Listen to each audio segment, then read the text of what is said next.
अस्सलामुअलैकुम नाज़रीन, आज हमारे किचन में बनने वाला है बहुत ही कम ऑयल से तैयार होने वाला हेल्दी और टेस्टी नाश्ता वेजिटेबल सूजी की इडली। तो चलिए शुरू करते हैं इसे बनाना। इसे बनाने के लिए 1 कप हमने सूजी ली और सब्जियों में 1 कप शिमला मिर्च, 1 कप बारीक कटी हुई प्याज, 1 कप बीन्स, 1 कप गाजर बारीक कटी हुई और 1 से 2 हरी मिर्च। सब्जियां आप अपने हिसाब से ले सकते हैं, इसमें कम ज्यादा भी कर सकते हैं। जो भी सब्जी आपको पसंद हो वो ले लें। तो सबसे पहले इडली का बैटर तैयार कर लेंगे। 1 कप डालेंगे इसमें दही, अच्छी तरह से मिक्स करेंगे और इसमें हम थोड़ा पानी भी डालेंगे। जिस कप में हमने दही लिया था उसी में हमने पानी ले लिया, तो आधा कप के करीब हमने पानी लिया। पानी को हम थोड़ा थोड़ा करके डालेंगे और इसे अच्छी तरह मिक्स कर लेंगे। सारी चीजों को अच्छी तरह हमने मिक्स कर दिया है और आप यहाँ इसकी कंसिस्टेंसी देख सकते हैं। हमने इसे थोड़ा सा पतला रखा है कि ये सूजी है तो थोड़ी देर के बाद में ये फूल कर गाढ़ी हो जाती है।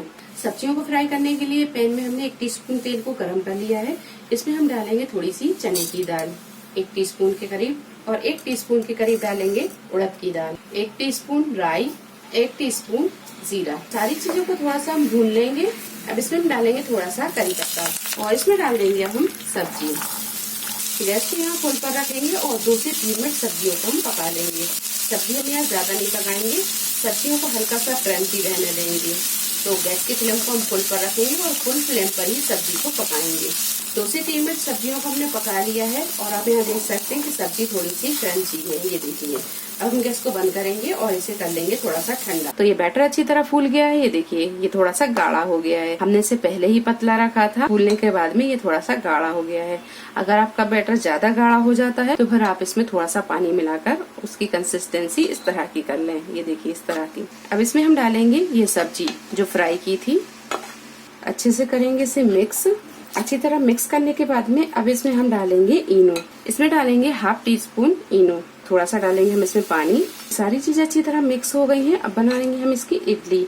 तो इनो को आप जब भी डालें तो सबसे आखिरी में डालें और फटाफट इसकी इडली बना लें। तो यहाँ पर हमने ये कटोरियां ली हैं। अगर आपके पास में इडली मेकर है तो फिर वो ले लें और उसमें आप इडली बना लें। इडली मेकर हमारे पास में भी है, लेकिन हम यहाँ पर कटोरियों में इसलिए बनाना बता रहे हैं कि जिसके पास इडली मेकर ना हो तो वो भी आसानी से इडली कटोरियों में बना सकता है। तो सबसे पहले कटोरियों को हम अच्छी तरह ग्रीस कर लेंगे। कटोरियों में अच्छी तरह ऑयल लगाने के बाद में अब हम डालेंगे इसमें बैटर। कटोरियों को हम पूरा नहीं भरेंगे, इसे हम आधा खाली रहने देंगे। तो इस तरह की कटोरियों को भरकर आप तैयार कर लें। तो ये सारी कटोरियों को भरकर तैयार कर लिया है। अब इसे हम रखेंगे स्टीम होने के लिए। कढ़ाई में हमने 2 गिलास पानी को गर्म कर लिया है और एक स्टैंड रख दिया है।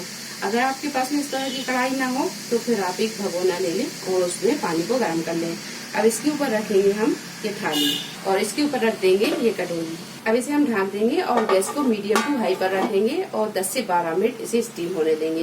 बीच में हम इसे एक बार चेक कर लेंगे। तो ये देखिए, 10 से 12 मिनट के बाद में अब इसे हम चेक कर लेते हैं। टूथपिक लेंगे और इसे हम चेक कर लेते हैं। अगर ये क्लीन आती है तो समझिए अच्छी तरह स्टीम हो गई। ये देखिए, क्लीन आई है। गैस को हम बंद करेंगे और इन्हें हम निकाल लेंगे। तो ये लीजिए, बहुत ही हेल्दी और बहुत ही टेस्टी ये इडली बनकर तैयार है। आप इसे अपनी मनपसंद चटनी के साथ खाएं। रेसिपी पसंद आई हो तो लाइक और शेयर करें, चैनल को सब्सक्राइब करें। तो अगली एक नई रेसिपी के साथ फिर हाजिर होते हैं। तब तक अपना ख्याल रखें। अल्लाह हाफिज।